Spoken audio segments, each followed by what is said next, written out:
Nous sommes arrivés à la rubrique interview. Restez avec nous si vous voulez suivre l'intervention d'Abel Botea.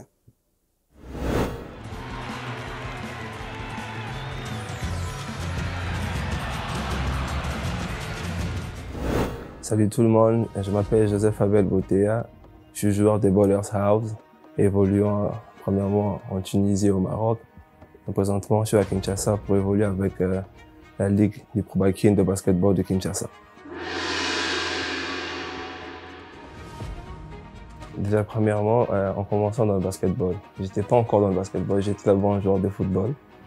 Et il y a un coach qui m'a vu jouer au football, il a vu ma taille, il m'a intéressé pour le basketball et j'avais déjà 18 ans, 17, si je ne me trompe pas. Et j'ai commencé à apprendre le basketball vraiment à l'âge, je pourrais dire, c'était un peu tard pour moi. Parce que normalement aux États-Unis, un jeune basketteur apprend à jouer déjà à l'âge de 12, 10 ans. Et moi, c'était un peu tard. Et je me suis dit, OK, je vais me lancer. Et j'ai commencé à m'entraîner, c'était pas facile, mais je me suis en sorti, hein, parce que le sport chez nous, c'est quelque chose d'inné. Alors, ça m'est venu comme ça et j'ai commencé avec un coach au hasard. Et j'ai commencé à évoluer petit à petit et j'ai eu l'envie de continuer ce sport. Premièrement, j'ai commencé les études ici, à Kinshasa, et ça n'évoluait pas du tout parce qu'avec mon papa, vous connaissez papa africain, le basketball, le sport en général, avec les études, ça ne matche pas ensemble. Ben, du coup, j'ai proposé à mon père d'aller ailleurs et j'ai proposé d'aller en Tunisie, tout en cachant que j'avais déjà contacté des équipes là-bas en Tunisie. J'avais contacté plein de mails, j'avais bombardé les équipes là-bas avec des mails, des vidéos, et j'ai dit à mon père que je vais aller étudier. Mais pourtant, j'allais juste pour le basketball. Désolé, faut pas. Okay. Du coup, je me suis lancé, j'ai écrit à un coach, le Hammam Leaf. C'était l'ancien coach de Pichou, je sais pas si vous connaissez Pichou, et l'ancien coach où Maxi Chamba jouait aussi, et Hervé aussi. Et du coup, j'ai essayé de les contacter, ils m'ont dit, OK, alors tu peux venir, parce que ça essayé de jouer entre le Grand Nord, Maxi et tout ça. Et, ils m'ont donné ma chance. J'ai commencé avec la Goulette d'abord, c'était un grand club là-bas en Tunisie. C'était pas trop ça, j'étais un peu mou.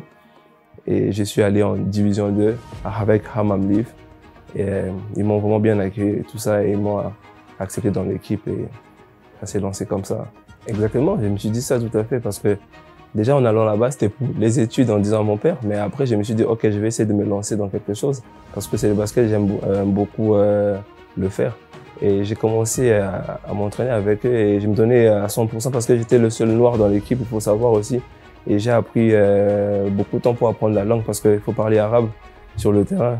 Le basketball, c'est anglais, mais bien sûr que quand tu arrives à un sol maghrébin, il faut apprendre aussi la langue. Et je me suis donné à fond pour apprendre la langue. Et c'était bien les entraînements et les matchs. C'était incroyable. C'était un nouveau milieu parce que j'ai comparé à Kinshasa et c'était quelque chose de professionnel, de plus élevé. En tout cas, c'est vraiment pro, je pourrais dire. Bon, là-bas, le challenge, là-bas, tout à fait, la vérité que là-bas, je n'ai pas eu le temps de jouer. C'était pour un test pour discuter avec les dirigeants. Là, c'était pour mon arrivée à Kinshasa parce que quand j'ai rentré, j'ai fait un saut au Maroc. Mais c'était pas trop ça, mais après, ils m'ont jamais contacté jusque-là.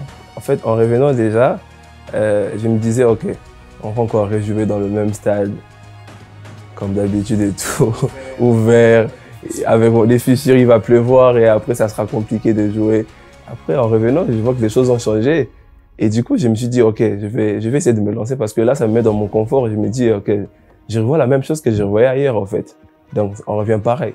Donc, du coup, je me lance et c'était vraiment un bon ressenti pour moi et ça m'a plus encore motivé de plus encore s'entraîner, en tout cas. Et c'était quelque chose de nouveau pour moi, en plus. Parce que quand j'ai parlé avec mes amis au Maghreb, ils me disaient, mais t'es où? T'es en France? Ou bien j'ai dit, non, je suis à Kinshasa. En tout cas, tout a évolué et ils étaient stupéfaits de savoir que j'étais à Kinshasa, en tout cas. Bon. OK, ouais. Comme tout athlète, on a tous un objectif. En tout cas, moi, avec le Ballers House, on vise vraiment parce que ça fait déjà 4 ans, ça a été créé. Et du coup, on vise vraiment à aller plus loin. Parce que le playoff, on a goûté au playoff pour la première fois. Et on compte maintenant aller à la Coupe du Congo. Pourquoi pas viser la bowl? L'objectif, c'est la bowl, en tout cas. On ne vise même pas la Coupe du Congo, en tout cas. C'est la bowl qu'on vise. Et on est vraiment motivé pour ces championnats. Et vous pouvez le voir. On est face à de gros poissons, mais après, on s'en sort toujours. Mais après, c'est le travail. Après tout, on reste toujours à travailler collectivement et tout. Et voilà, ça va nous pousser plus loin. Bon, en tout cas, je vais revenir pour vous le dire en face. En tout cas, pour l'instant, ça reste encore un mystère, en tout cas. Bon, à tous qui nous suivent, les fans de Balleur, ça, vous continuez à nous supporter, continuez à pousser. Et on est là, on va se donner à fond. En tout cas, c'est votre Ghost Killer qui vous parle, en tout cas. Merci.